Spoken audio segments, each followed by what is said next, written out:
But yeah, he seems to be faded. In the last 30 days, he's only hitting 214. I think he's playing hurt. He could be. He could be. Hurt. And maybe now that you mention it, maybe he's the guy who gets the relief once Pedroia comes back. Maybe he gets a quick DL stint to recover or have his knee assessed, because I don't think he's as bad defensively as he looks at second. I think the knee has a lot to do with it. Yeah, but I don't think, and a lot of people are like, well, I think the knee might get better. Like, I don't think the knee's ever going to be 100% again, though, and that's what people don't get. Knees are so vital. Like, it's a huge part of your body, especially in baseball. Especially with him. Yeah, and he didn't have surgery over the winter like Pedroia and Erod did. So I thought he did get the surgery. He didn't get it? No, Nunez did not. No, they just rested it, and so he probably should have gotten it. Yeah, absolutely. If he did, depending on what type it was. If he had the same surgery Pedroia had, then he wouldn't be with us right now. And I don't think he would have been signed by anyone, really, until he could have it and then come back and prove he was healthy. But apparently the Red Sox did put him through a really stringent battery of tests, and he came out of it pretty good. So, and they even gave him a player option for next year, so he decides whether or not he's on the team, for 2019. But let's talk some catching real quick. Leon is heating up, so, and let's face it as well, Vazquez hasn't been that great defensively this year either. Not the defensive god that he has been in at least last year and all through the minors. So does it get to the point where Cora simply decides to ride the hot hand? You want me to go or you want to go? Yeah, go ahead. So I was listening to the Baseball Reporters, which is a 98.5 The Sports Hub. Like, they have like a 6 o'clock to 7 o'clock little program there with Tony Maserati and Big Jim Murray and those guys. And Tony Maserati always likes to bring up certain stats and stuff like that.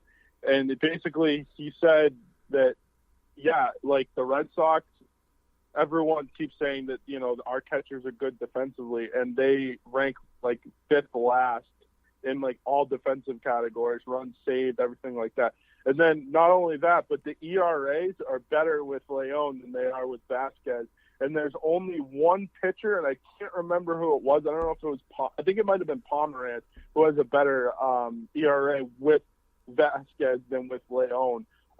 But that's frightening, right? Because Vazquez was supposed to be this great defensive catcher who really didn't hit. But if Jackie Bradley's not going to hit and the catchers aren't going to hit, you can't have two holes in the lineup.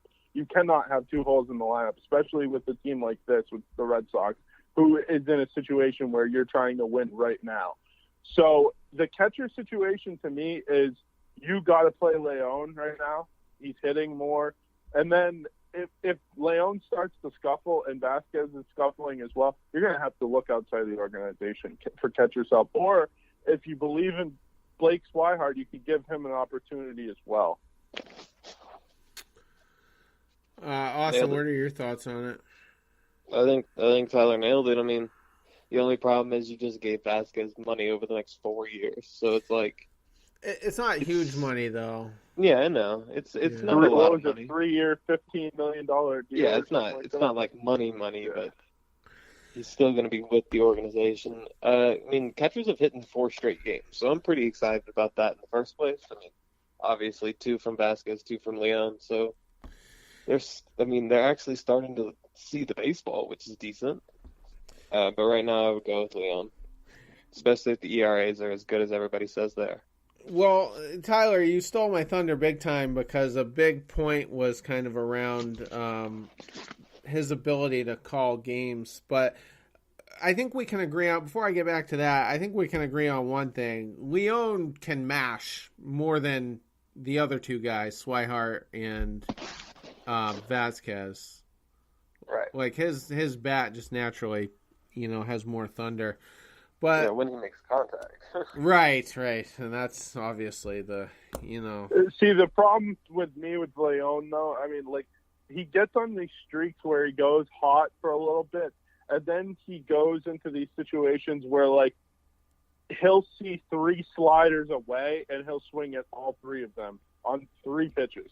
And it's like, dude, what the fuck, man? Like, what are you swinging at? Like, I know a slider's not an easy thing to hit. I understand that. But when it's 3 and you know they're coming, that's when it's most frustrating. It almost feels like he's giving it back away at that point.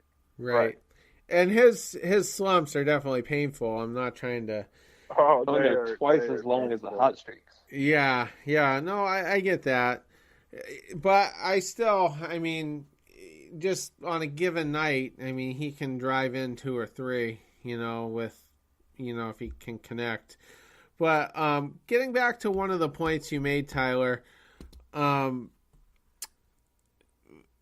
Porcello, for one, definitely pitches better with Leon. And it's interesting because Cora said no more personal catchers, but he's had Leon with Porcello all along. And I agree with that because, like I said, it was either last show or the show before.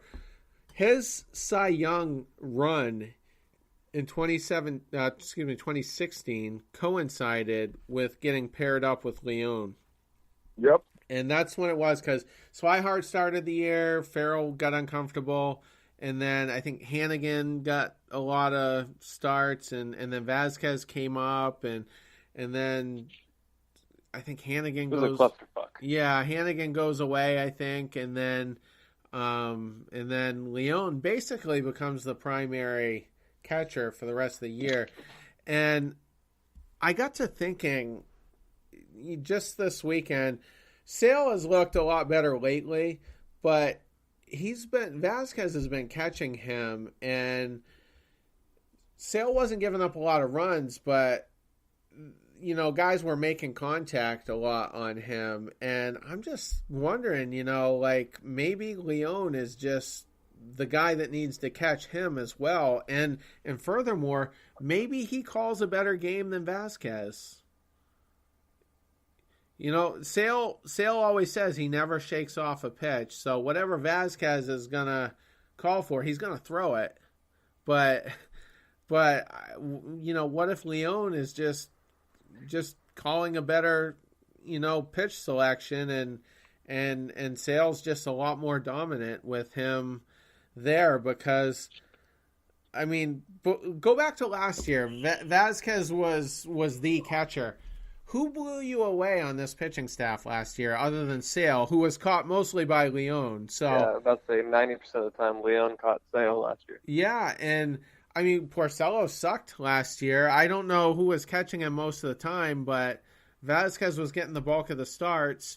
Let's see, Pfister was in there, Erod, but Erod was hurt, so I don't know how much stock we put into that. But I don't know. I'm not sold on Christian Vazquez at this point. I think he can be better defensively because I think it must have been the Pomerantz start. He couldn't come up with a throw from Benintendi. Not that it was a great throw. It was but, the one that hit him in the face. Yeah, exactly. But Yeah. Vazquez is supposed to come up with that. I mean, that's if he's an elite catcher, he should come up with that. And then 2 more runs. Then he got an error scored. for it. Yeah, right. And I don't know. I think the catching situation on our team needs to be reevaluated. Maybe Leon needs to be starting, 3 out of every 5 games at this point. Just reverse basically what it is now. Yeah, and if Vazquez is catching Pomerantz well, then fine, keep them in there. The problem is the second we say this, Vazquez is going to start mashing. Like, that's just how this works. Well, Is it time to go out? Here's my question to you, both of you guys. Since this is a win now team, and this window is closing faster and faster every year, is it time to go out and get a guy like Jonathan LaCroix? That's who we talked about the last show, and that seems like the most logical option. Yeah, he's a rental, but probably could be had next year for, a semi-affordable. It won't be as cheap as Vazquez, but even like Tyler said, win now. So I guess we don't even care about next year at this point. Right. Yeah, just that would be a good offensive option. So it just depends on whether or not he can work well with the pitching staff. Yeah, that he did really well his time in Texas calling games, from what I saw. Okay, So right. he worked well with that pitching. I mean, he even He did worked well with good Darvish. with he worked good with a garbage Milwaukee Brewer pitching staff. Yes, he did for a and while. he was too. and he was good offensively too. Yeah, well, good. Yeah, I mean that could be something, and who knows what Oakland wants to do? Because I mean they're not. They have no idea. Yeah, but I mean, well, the other thing is they don't like to deal with the Red Sox either. True, because No. look at the Josh Donaldson thing. They're like, nope, he's not available. So we're like, all right, Sandoval. And then, I don't know, not even a month later, Donaldson's a Blue Jay for Brett Lowry, who isn't even playing in Major League Baseball anymore. Yep. Not Did he even play for that? 1 year, I think he played for that team. right. And then he went For Oakland. to Chicago For right after. Chicago White Sox, yeah. Yeah, that was probably the worst transaction Billy Beane ever made. I'm guessing, but yeah, I don't know. I mean, who knows? I mean, if they value a Swihart or whatever. I mean, are we against trading Christian Vazquez even? It depends on what the return is. Yeah, I mean that's still every think trade. I still think this team's biggest need, given, and I don't think I talked on this podcast about the Carson Smith injury, and I say that in quotation marks because I have no idea what the hell happened. They can tell me whatever, but until I see it, I don't believe or whatever it is. The biggest need is a bullpen piece, and until they do that, I mean, this bullpen, I don't trust anybody in this bullpen outside of Craig Kimbrell, and I only trust him in a ninth inning situation. If it's a clean Clean inning. bases. Yeah. I trust Joe Kelly in a clean inning. Yeah, That's like in I'm clean inning, and that's the key word, right? I mean, Yeah. They're I'm like picky. a They're huge picky. Joe Kelly guy. And, like every time I say I trust Joe Kelly, my body's just like, don't say shit like that. Yeah. I don't know if he comes out in a clean inning. I'm kind of okay with it. And you mentioned the bullpen, so I mean we may as well talk about it real quick. Thornburg pitched. I don't know what he's done today or yesterday, but on Friday, or maybe it was Thursday actually, he pitched a scoreless inning with I think Pawtucket. So I don't know what his velocity is, but he's showing pretty That's what good. I was about to ask. Yeah. Well, it was low as of a week or two ago, but it should come back, and he's showing pretty good command. So, I mean, he's a guy that could, he could be a factor. And another guy that I've had my eye on that I'm a little excited about is Austin Maddox, and he's had some shoulder inflammation and he's been rehabbing, and he also pitched a scoreless inning, and his velocity looks pretty good. And last year with the Red Sox, I think he had 2 separate call-ups, and he pitched 17 and 2/3 innings, only gave up 1 earned run. So Sounds good to me. yeah, so that's 14 strikeouts and 2 walks. Yeah, excellent.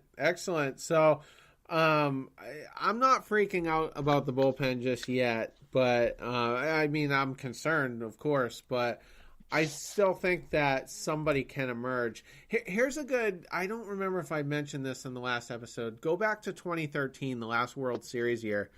We got Joel Hanrahan, who was an all-star closer from Pittsburgh the year before. Andrew Bailey was completely over his thumb injury that kept him out the previous season. He was projected to be the 8th inning guy.